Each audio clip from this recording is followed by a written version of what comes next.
તાલુકામાં તાપી કિનારે જમીન ધોવાણથી 25થી વધુ પરિવારોમાં ભયનો માહોલ છે। રાજ્યના આરોગ્ય મંત્રી અને કામરેજના ધારાસભ્ય પ્રફુલ્લ પાનસેરિયાએ તાત્કાલિક સ્થળ મુલાકાત લીધી। સંબંધિત વિભાગના અધિકારીઓ, તાલુકા પંચાયત પ્રમુખ, જિલ્લા પંચાયત સભ્યો અને ગ્રામ પંચાયતના પ્રતિનિધિઓ સાથે મંત્રીએ અસરગ્રસ્ત પરિવારોની રજૂઆતો સાંભળી છે। સમગ્ર પરિસ્થિતિને ગંભીરતાથી લઈને મંત્રી પ્રફુલ્લ પાનસેરિયાએ તંત્રને તાત્કાલિક કામની સૂચનાઓ પણ આપી છે। કામરેજ તાલુકાનું એટલે કામરેજ મુખ્ય ગામ જૂનું ગામ નદી કિનારે તાપી નદીના કિનારે આવેલું છે।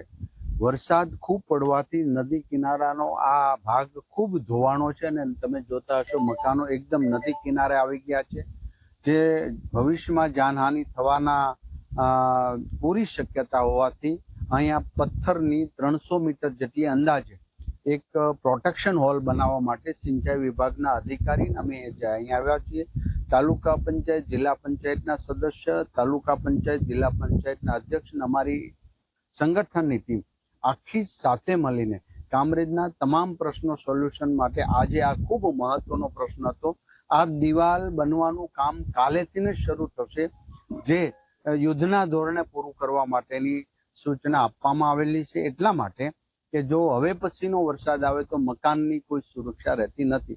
આ જ રીતે અબ્રામા ગામ અને અન્ય ગામોમાં પણ અબ્રામા ગામની અંદર પણ 30 મીટર જેટલો આ કાંઠો છે, નદીના ધોવાણ છે, ત્યાં પણ એક દિવાલ ઇમરજન્સી બનાવવાનું અમે પ્લાનિંગ કરી રહ્યા છીએ।